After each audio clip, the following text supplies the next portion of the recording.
اللهم صل على سيدنا محمد يا رب صل وسلم دائما ابدا على حبيبي.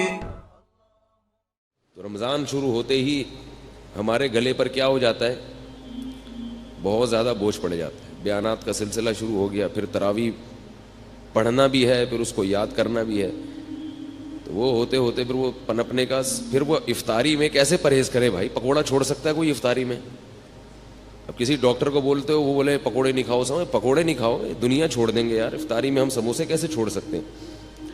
اور کراچی کی گرمی کے روزے, اتنے ٹف روزے, اتنی گرمی میں انسان بیٹھے اور کھچڑی کھائے گا کیا افطاری میں بھائی؟ تو ہم کہتے ہیں بھائی آدمی کچھ کھائے تو تمیز کے ساتھ. اور یاد رکھو یہ پکوڑا اتنا نقصان دہ چیز نہیں ہے جتنا اس کو بدنام کیا جاتا ہے. بات میں آ رہا ہوں موضوع کی طرف. چھوٹا سا آپ کو ایک ہلکی سی بات افطاری کے حوالے سے بتا دوں. سموسے نقصان دیتے ہیں, پکوڑے نقصان نہیں دیتے. سموسے میدے کے بنے ہوئے ہوتے ہیں, وہ نقصان دیتے ہیں. سموسا اگر کھانا ہے, اندر کے آلو نکال کے کھا جاؤ,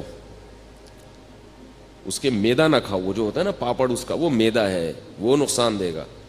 پکوڑا ہے بیسن. بیسن صحت کے لیے بہت مفید چیز ہے. بیسن میں فولاد ہوتا ہے, طاقت ہوتی ہے. البتہ اس کو ہم چونکہ تیل میں تلتے ہیں تو وہ گڑبڑ کر جاتا ہے تھوڑا سا. تو اب افطاری میں تو چلتا ہے نا. تو اس لیے پکوڑوں کو جتنا بدنام کیا جاتا ہے نا, اتنا وہ قابل ملامت ہے نہیں. تو جتنی ملامت ہے وہ سموسوں پہ لے جایا کریں آپ, ٹھیک ہے؟ تو میں جب سموسا کھاتا ہوں نا تو اندر سے آلو نکال کے کھا جاتا ہوں. میرے سامنے جو بیٹھا ہوتا ہے وہ پاپڑ کھا رہا ہوتا ہے. وہ سمجھتا ہو کہ یہ مفتی صاحب میرا اکرام کر رہے ہیں, حالانکہ یہ سازش ہوتی ہے جس کو وہ سمجھ نہیں پا رہا ہوتا. دوسرا ایک چھوٹی سی بات آپ کو صحت کے حوالے سے بتا دوں کہ اللہ کا واسطہ کولڈ ڈرنک سے روزہ مت افطار کیا کرو, گردوں کی ایسی کی تیسی ہو جاتی ہے. کولڈ ڈرنک ویسے بھی نقصان دہ چیز ہے, لیکن اگر آپ نے اس کے نقصان کو 100 گنا بڑھا دینا ہے تو اس کا طریقہ یہ ہے کہ آپ کولڈ ڈرنک سے روزہ افطار کریں. لوگ کیا کرتے ہیں کہ خالی پیٹ ہے, پیاس شدید لگ رہی ہے, اور پیپسی سے روزہ افطار کر رہے ہیں. گردے جو ہے نا اس وقت مانگ رہے ہوتے ہیں کوئی لکوڈ چیز. اس وقت آپ نے اگر پانی نہیں پیا اور آپ نے اس پہ کولڈ ڈرنک چڑھا دی تو وہ گردوں کی ایسی کی تیسی ہو جاتی ہے. کسی بھی ڈاکٹر سے پوچھ لیں, بہت جلدی برباد ہو جاتے ہیں گردے. تو پہلے 3-4 گلاس سادہ پانی پی لیں, پھر ویسے تو پھر بھی نہ پئیں, لیکن اگر پھر پی لیا جائے تو اتنا نقصان نہیں دیتی. سمجھ رہے بات کو کہ نہیں سمجھ رہے؟ اسی طرح چینی والی چیز افطاری میں, چینی کا شربت جو ہم پیتے ہیں خالی پیٹ, یہ بھی گردوں کو نقصان دیتا ہے. چینی جو ہے نا, چینی یہ وائٹ پوائزن ہے, وائٹ پوائزن, سفید زہر ہے. یہ چینی جب تیار ہوتی ہے تو یہ بالکل کالے کلر کی ہوتی ہے, یہ کوئلہ بن چکی ہوتی ہے. اس میں ایک کیمیکل ڈالا جاتا ہے رنگ کاٹ, جو اس کے رنگ کو کاٹ کے کیا بنا دیتا ہے, سفید کر دیتا ہے بالکل. تو وہ بہت خطرناک کیمیکل ہے. اب ہوتا یہ ہے کہ چینی والا شربت جب آپ پئیں گے یعنی خالی پیٹ, تو آپ کی پانی کی کمی پوری نہیں ہوتی. وہ جزو بدن بننے میں ٹائم لگاتا ہے, اور چینی کی وجہ سے پیاس مزید بڑھ جاتی ہے. پانی پیتے رہتے ہیں مگر جسم میں پانی کی کمی پوری نہیں ہوتی. تو کام الٹا ہوا کہ نہیں ہوا؟ کیا خیال ہے بھائی؟ اور پھر اوپر سے وہ کیمیکل ہے. تو اس لیے بہتر یہ ہے کہ نبی صلی اللہ علیہ وسلم نے کھجور سے روزہ افطار کرنے کا حکم دیا, اس کو طیب چیز قرار دی. کھجور کھائیں, اوپر سے سادہ پانی پی لیں, تھوڑا سا ٹھنڈا بھی ہو چلے گا. ہم چائنیز نہیں ہیں کہ بالکل ہی ابلے ہوئے پانی پئیں. اتنے بھی بیوقوف نہیں ہونے چاہیے انسان کو کہ وہ ابلے ہوئے پانی جو ہے نا گرم گرم پینا شروع کر دے. نبی صلی اللہ علیہ وسلم نے ہمیشہ ٹھنڈا پانی پیا ہے, لیکن فریج کا ٹھنڈا نہیں, چشموں کا ٹھنڈا. تو ہلکا سا پانی ٹھنڈا ہو یہ اچھا ہے, زیادہ نہ ہو. لیکن گرم پانی پینا, اگر اس سے میرا ملفوظ یاد رکھیں کہ چائنیز کہتے ہیں گرم پانی سے عمر لمبی ہوتی ہے, تو گرم پانی پی کے زندہ رہنے سے بہتر ہے ٹھنڈا پانی پی کے مر جاؤ. صحیح ہے نا؟ ایسے زندگی کا کیا فائدہ جس میں آپ کو یہ لذت جو نبی صلی اللہ علیہ وسلم نے تو اللہ کی جو محبت مانگی ہے نا اس کو تشبیہ دی ہے ٹھنڈے پانی سے کہ اے اللہ مجھے اپنی محبت محبوب بنا دے، وَمِنَ الْمَاءِ الْبَارِدِ، ٹھنڈے پانی سے بھی زیادہ محبوب بنا دے. اس سے کیا پتہ چلا کہ ٹھنڈا پانی انسان کو محبوب ہوتا ہے، اور نبی صلی اللہ علیہ وسلم کو بھی محبوب تھا. اور حدیث میں آتا ہے کہ ہمارے نبی کے لیے ٹھنڈا پانی باقاعدہ انتظام کیا جاتا تھا، اس کا کنویں کا چشموں کا جو ٹھنڈا پانی ہے لایا جاتا تھا. تو ٹھنڈا پانی جو نیچرل ٹھنڈا ہو یا تھوڑا بہت فریج کا رکھا ہوا ٹھنڈا وہ زیادہ اچھا ہے بنسبت یہ جو کھولتے ہوئے گرم پانی پہ آج کل حکیموں نے لوگوں کو لگا دیا ہے، ڈاکٹروں نے بھی، اور چائنا والوں سے یہ بدعت شروع ہوئی ہے. تو یہ نہیں کیا کریں. صحیح ہے نا؟ بات سے بات نکلتی ہے، موضوع ادھورا چھوڑ دوں گا نا تو مصیبت ہو جائے گی، پھر وہ مسئلہ خراب ہو جائے گا. بعض لوگ کہتے ہیں ٹھنڈے پانی میں یہ فائدے ہیں، یہ فائدے ہیں، یہ بہت گرم پانی میں یہ فائدے ہیں، یہ فائدے ہیں. یقیناً فائدہ ہے، تبھی جو چائنا پی رہا ہے. لیکن جہاں فائدے ہوتے ہیں وہاں نقصانات بھی ہوتے ہیں. پہلی بات تو یہ وہ پانی نہیں ہے، اس میں پانی کا مزہ ہی نہیں ہے. آپ پیاس کے وقت قہوے جیسا پانی پی لو تو مزہ تھوڑی آئے گا پینے میں. تو اللہ نے تو یہ ان نعمتوں میں ایک لذت بھی تو رکھی ہے نا. کیا خیال ہے؟ لذت بھی تو رکھی ہے. اور دوسری بات یہ کہ جہاں کچھ فائدے ہیں وہاں کچھ نقصان بھی ہیں. نقصان بھی ہیں. وہ آپ کی جو انرجی ہے نا وہ ختم ہو جاتی ہے اس سے. آپ کبھی تجربہ کر کے دیکھیں، آپ دوپہر کھانا کھا کے گرم پانی پئیں کھولتا ہوں، آپ کو قیلولے میں نیند نہیں آئے گی صحیح طرح سے، نیند خراب ہو جائے گی، آپ کی نیند کا سسٹم آپ کا متاثر ہوگا. تو کھانے کے بعد تو نہ ٹھنڈا پئیں نہ گرم پئیں، اور کھانے کے 1 گھنٹے کے بعد آپ نے ہلکا سا ٹھنڈا پانی ہے نارمل پانی وہ پی لیا اس. تو افطاری میں چینی کا شربت خالی پیٹ بولنے بھائی نہ پئیں، اس سے پانی کی کمی پوری نہیں ہوتی اور پیاس بار بار لگتی ہے. اور اگر کسی کو چینی کا شوق ہے ہی بہت زیادہ تو چینی کا نقصان کم کرنے کے لیے ایک آپ کو ٹوٹکا بتا رہا ہوں. وہ نقصان کم ایسے ہوگا کہ کچی چینی زیادہ نقصان دیتی ہے، پکی ہوئی چینی کم نقصان دیتی ہے. میں نے گھر میں حکم دیا ہوا ہے، حکم کیا، گزارش کی ہوئی ہے گھر والوں سے. حکم کہاں بھائی، ریکارڈ ہو رہا ہے بیان. گزارش کی ہوئی ہے کہ چینی کو پانی میں ڈال کے ابال لو اور اس کا شیرہ بنا لیں. چینی کو نا خوب اچھی طرح پکائیں، پانی میں ڈال کے بہت اچھی طرح پکائیں، خوب اچھی طرح پکا کے نا اچھی طرح بوائل کر کے اس کا شیرہ تیار کر کے بوتل میں بھر کے رکھ لیں. وہ پکی ہوئی چینی ہے، اس میں جو اس کے کیمیکل ہے نا وہ جلنے اور پکنے کی وجہ سے اس کے زہریلی اثرات ختم نہیں ہوتے، کم ہو جاتے ہیں. آ رہی ہے بات؟ ختم نہیں ہوتے، کم ہو جاتے ہیں. تو اب اگر وہ شربت میں ڈال کے پئیں گے تو نقصان تو پھر بھی ہوگا مگر کم ہوگا. شربت میں یا کھیر میں یا حلوے میں جو بھی آپ لوگ کھاتے ہیں، ہم نہیں کھاتے حلوہ بھائی، ٹھیک ہے نا، تو وہ نقصان کم ہو جائے گا. اسی طرح نمک جو ہے نا، نمک وہ بھی کچا زیادہ نقصان دیتا ہے، پکا ہوا بولنے کم نقصان. یہ جو کچا نمک ہے نا اس سے بلڈ پریشر کا مسئلہ کھڑا ہوتا ہے. کچا نمک کھانے میں اوپر سے نمک ڈال دیا. اسی طرح جو آٹے میں نمک ڈلتا ہے، ہوتا تو آٹے میں نمک کے برابر ہے وہ، مگر چونکہ وہ کچا رہ جاتا ہے. روٹی جب پکتی ہے نا تو اندر نمک نہیں پکتا اس میں صحیح طرح. تو جو بلڈ پریشر کے مریض ہیں وہ لوگ جب یہ روٹی کھاتے ہیں تو کھاتے ہی ان کا بی پی ہائی اور پھر الٹی الٹی باتیں پھینکنا شروع کر دیتے ہیں. دیکھا ہوگا آپ نے، کھانا کھاتے ہی پھڈا ہو گیا گھر میں. تو اس کا حل یہ ہے، یہ میں ہوائی باتیں نہیں کر رہا، بڑے بڑے ڈاکٹروں کی بات کر رہا ہوں. اور جن لوگوں نے اس پہ کنٹرول کیا ان کے گھر سے بلڈ پریشر کی بیماری ختم ہو گئی. تو اس کا بھی طریقہ یہ ہے کہ یا تو روٹی میں نمک ڈالیں ہی نہیں، آٹے میں نمک ہی نہ ڈالیں، جو ڈالنا ہے سالن میں ڈال دیں، کیونکہ سالن والا نمک پک جاتا ہے. سمجھ رہے ہیں نا؟ جب سالن میں نمک ڈالا جاتا ہے تو وہ کیا ہو جاتا ہے؟ پک جاتا ہے. تو پکنے سے اس کے اثرات کم ہو جاتے ہیں. تو یا تو روٹی میں نمک ڈالیں ہی نہیں، اور اگر نمک ڈالنا ہے تو وہی طریقہ کہ جیسے چینی کا آپ نے شیرہ تیار کر لیا تو نمک کو بھی پانی میں ڈال کے اچھی طرح بوائل کر لیں، خوب اچھی طرح پکائیں اس کو، اور پھر وہ شیرہ یعنی نمک کا جو لیکوڈ ہے وہ آپ بوتل میں محفوظ کر لیں. کیا ہو گیا بھائی؟ بہت آپ کے فائدے کی بات کر رہا ہوں. آپ کے فائدے کی بات کر رہا ہوں. اور یہ ان کا چیزوں کا ہمارے دین اور مذہب سے بھی تعلق ہے. ہمارے نبی نے صحت کی حفاظت کا ہمیں حکم دیا ہے. خاص طور پہ بلڈ پریشر سے صحت خراب نہیں ہوتی, ایمان بھی خراب ہو جاتا ہے, گھر بھی خراب ہو جاتا ہے. جو بیوی کے مریض ہیں نا, طلاقیں بھی اکثر وہی دیتے ہیں, اور بچوں کو بھی اٹھا اٹھا کے کوٹتے رہیں گے, پھینکتے رہیں گے.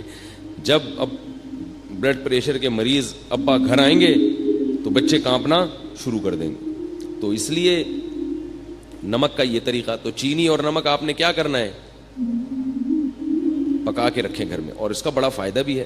جب چینی کا شیرہ تیار ہوتا ہے تو کسی بھی شربت میں یا اس کو گھولنا آسان بھی ہوتا ہے. شیرہ ہے وہ یوں کر کے لاؤ, لیکن اس کے لیے تھوڑی سی خواتین کو محنت کرنی پڑے گی, ٹھیک ہے نا.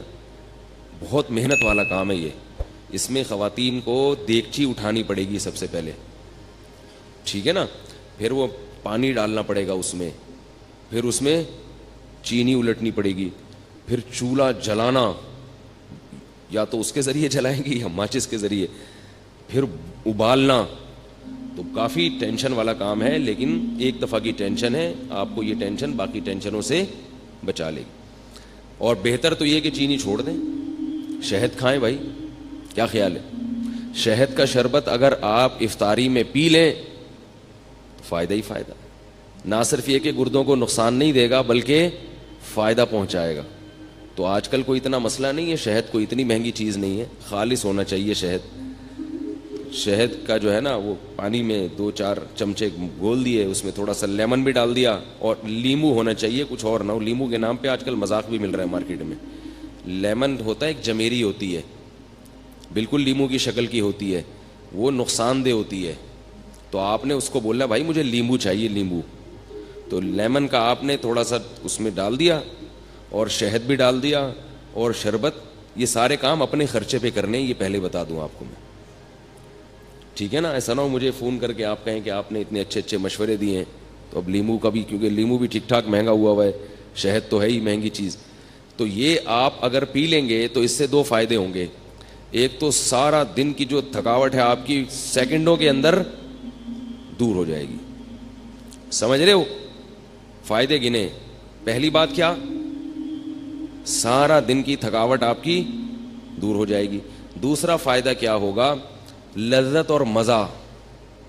شہد اور لیمن کا شربت ملا کے پیئیں, مزہ نہ آئے پیسے واپس, بڑا مزہ آئے گا پینے میں.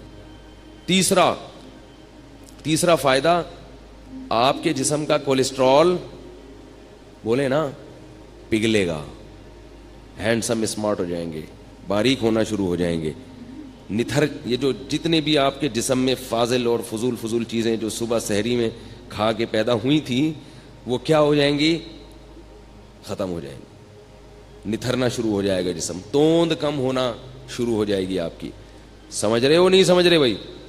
اور چوتھا فائدہ کیا ہوگا کہ شہد میں اللہ نے روحانی برکتیں بھی رکھی ہیں.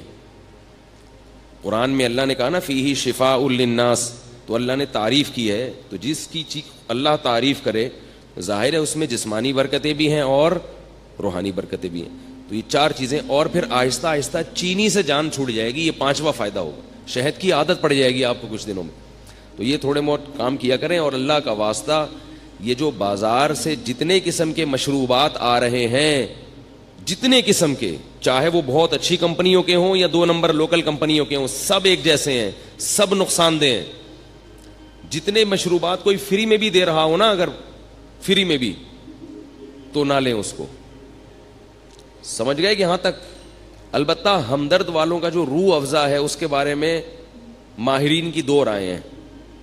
بعض کہتے ہیں وہ بھی کچھ ایسنس ہیں وغیرہ, اور بعض کہتے ہیں نہیں وہ خالص عرقیات کا مجموعہ ہے.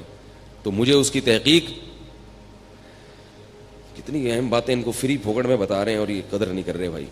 تو مجھے اس کی پوری طرح تحقیق نہیں ہے. وہ آپ ہمدرد والوں سے پوچھ لیں کہ بھائی یہ 2 نمبر آ رہا ہے, یا جب تک حکیم محمد سعید صاحب زندہ تھے تو 1 نمبر آ رہا تھا, وہ پھلوں کا رس تھا, ٹھیک ہے نا.